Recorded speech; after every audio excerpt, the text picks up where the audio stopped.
বিসমিল্লাহির রহমানির রহিম। এতিমখানার নামটা কি? মুকুন্দপুর সই সিদ্দিকী।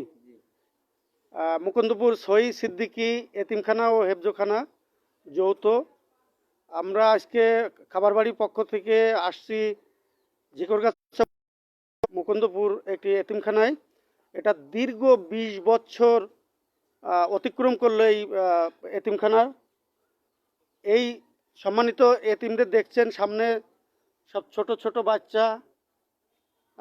অবাক হলাম খাবার দিতে এসে। এই যে খাবার নিয়ে আসছি, কার্টনে খাবার, মাস্ক দিয়েছি, পবিত্র আল কোরআন আছে সাথে, এবং গাছের চারা দেখছেন, গাছের চারাও আছে। পরিবেশ রক্ষায় কাজ করবে। যদি এখান থেকে 2টা গাছও যদি বেঁচে যায়, সেই 2টা গাছ অক্সিজেন দিবে, পরিবেশে ভারসাম্য রক্ষা করবে।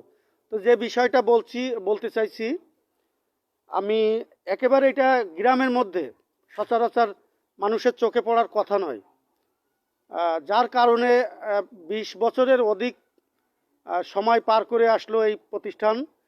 এই প্রতিষ্ঠান দেখছেন বর্তমান ডিজিটাল যুগে, উন্নয়নের যুগে এখানে যে কর্মরত আছেন, যিনি হুজুর এই জরাজীর্ণ বাসায় থাকেন।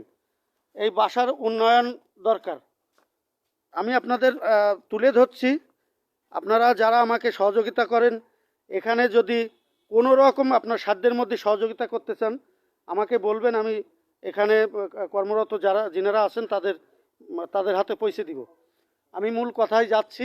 এখানে যিনি দায়িত্বপ্রাপ্ত আছেন, একজন শিক্ষকের থাকার জায়গা যদি এরকম জরাজীর্ণ হয়, টিনের বেড়া, তারপরে এর মধ্যে বাতাসও ঢোকার কায়দা নেই, একটা জানলা দরজাও নাই, ওনার পরিবার নিয়ে এখানে থাকে। এই যে কষ্টের জীবন, উনি উনি এই সমাজে আলো ছড়াচ্ছেন, শিক্ষার আলো ছড়াচ্ছেন। তো ওনার জীবনমান যদি এই হয়, তাহলে আমাদের শিক্ষার উন্নয়ন কিভাবে সম্ভব? আমি এটা প্রশ্ন আপনাদের কাছে রাখলাম।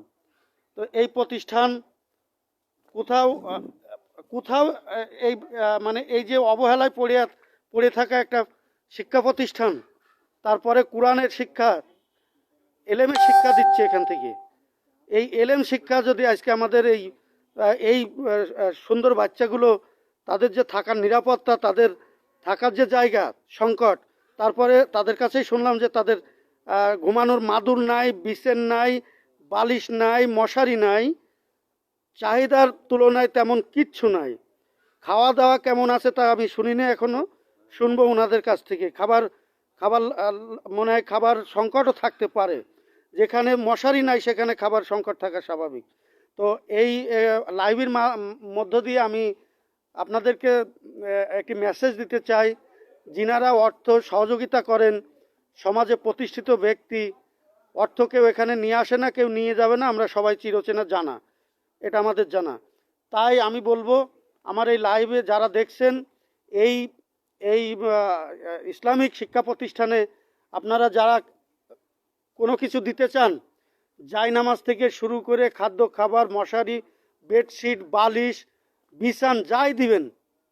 তারপরে যে শিক্ষকের জরাজীর্ণ ঘর, এই মাদ্রাসা উন্নয়নে যদি কোনো পদক্ষেপ নিতে চান, নিতে পারেন, আমাকে জানাবেন। আপনারা সরাসরি এই প্রতিষ্ঠানের দায়িত্বপ্রাপ্ত কর্মকর্তা যদি মোবাইল নাম্বার চান, আমি ওনার নাম্বারও দিব। তো আমি বেশি কথা বলতে চাই না, একটু পরে আমাদের খাবার বিতরণ হবে, ওনাদের খাবার লাগবে, ওনারা এখনও খাবার খায়নি। এই আজকের এই দাওয়াতি খাবারের অপেক্ষায় আছে, খাবার দিব। তো যে কথাটা তুলে ধরতে চাই, কিছুক্ষণ আগে আমি একটি লাইভ দিয়েছিলাম, যে লাইভ দেখে একজন প্রবাসী ভাই আমার রমজানের জন্য, যে পথ শিশু রমজান আছে, তার জন্য জামা কাপড়ের টাকা অলরেডি মনে আমার বিকাশে পাঠিয়েছে, সম্ভবত আমাকে বলেছে যে আমি টাকা পাঠাচ্ছি। তো এই ধরনের মানুষ যারা আছেন, যারা সমাজে অবদান রাখতে চান, মানুষের মাঝে সারা জীবন বেঁচে থাকতে চান, চলে যাওয়ার পরেও কর্মের মাধ্যমে, সেই কর্মগুলো যদি করার ইচ্ছা থাকে এখানে করবেন।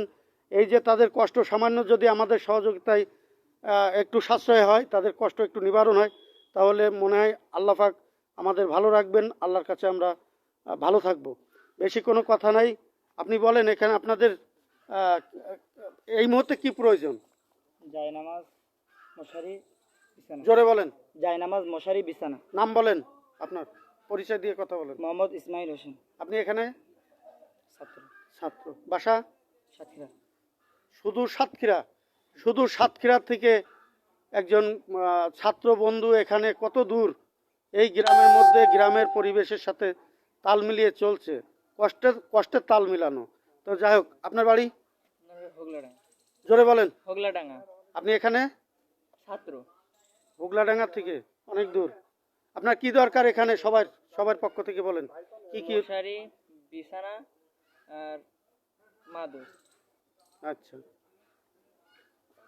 আপনি বলেন আপনার বাড়ি কোনে? নন্দের ডুমরে। আপনি এখানে কি করেন? ছাত্র। আপনার কি লাগবে? আপনার সবার জন্য কি লাগবে? এখানে কি কি লাগবে? বিছানা, জোরে চাদর, বলো। মশারি আরো অনেক কিছু আর জায়নামাজ। বলো, আরো অনেক কিছু লাগবে বলো। আরো অনেক কিছু। অসংখ্য ধন্যবাদ। এই ছিল আলোচনা, আর কোনো তেমন আলোচনা নাই। এই যে আর একজন বড় হুজুর পেয়েছি, বলেন আপনি এখানে কি করেন? না, বলেন জোরে বলো, ছাত্র। জোরে। ছাত্র। তোমার কি কি লাগবে? তোমার এই যে আর বন্ধুদের তোমার কি লাগবে এখানে জায়নামাজ, বলো। জায়নামাজ আর বিছানা। আচ্ছা, চেষ্টা করব তোমার বিছানা যায় নামাজ দেওয়ার জন্য। তা নয়, আমরা একটু পরেই এখনই মূল অনুষ্ঠান শুরু করব, সবার মাঝে খাবার দিব। আপনারা যারা লাইভটি দেখছেন লাইভটি শেয়ার করবেন। উৎসাহ বৃদ্ধি পাওয়ার লক্ষ্যে অনেক মানুষ আছে যারা এই লাইভগুলো, এই কাজগুলো দেখে নিজেরাও ইচ্ছা প্রকাশ করে যে আমরাও সমাজে অবদান রাখবো। সবাই সমাজে অবদান রাখার প্রত্যয় ব্যর্থ করে সবার সুস্বাস্থ্য কামনা করে আমি আপাতত লাইভ থেকে বিদায় নিচ্ছি। এখনই তাদের মাঝে খাবার দিয়ে চলে যাব। আপনারা শুনলেন তাদের মুখে তাদের যে চাহিদা রয়েছে, এই চাহিদার মধ্যে আপনি একটা জায়নামাজ দিতে পারেন। আপনার সাধ্যের মধ্যে 5টা 10টা 20টা আপনি যা পারেন দিবেন। মশারি দিবেন, টাকা দিবেন, যাই দিবেন তাদের মাঝে আমি যথাসময় সামগ্রী, যদি অর্থ দিতে চান অর্থ আমি পৌঁছায় দিব। এই প্রত্যাশা রেখে সবার কাছে সালাম বিনিময় করে আমি বিদায় নিচ্ছি। আসসালামু আলাইকুম। ওয়ালাইকুম আসসালাম। এখন আমি যদি মূল এতিমখানাটার সাইনবোর্ডটা একটু দেখাই, আপনারা লাইভে থাকেন আর একটু দেখেন। আমার এই যে একটি সাধারণ একটি বিল্ডিং, এটা বিল্ডিং বলা যাবে না, একটি ঘর মতো, স্কুল ঘরের মতো। এই যে সাইনবোর্ডটা যদি আমি আপনাদের একটু দেখাই, না, এই যে সাইনবোর্ডটা দেখতে পাচ্ছেন, এ হচ্ছে প্রতিষ্ঠানের সব লেখা আছে। 20 বছরের উপরে এই প্রতিষ্ঠানের বয়স। তো আর কোনো কথা নেই, আপনারা ভালো থাকবেন আর সবাই সুস্বাস্থ্য কামনা করে আবারও সালাম দিয়ে আমি বিদায় নিচ্ছি। এই ছাত্র বন্ধুদের সাথে আমি অনেক প্রতিষ্ঠানে আমি যাচ্ছি, আপনারা সর্বক্ষণ দেখতে পান। আমি দূর দূরান্ত যাচ্ছি। আমাদের খাবার বাড়ি থেকে আমাদের থানা ছাড়া অন্য থানায় আমি আজকে আসছি, ঝিকরগাছা থানার মধ্যে এটা। তো সবার জন্য দোয়া করবেন, ভালো থাকবেন, সুস্থ থাকবেন, এই দোয়া করে আমি বিদায় নিচ্ছি। আসসালামু আলাইকুম।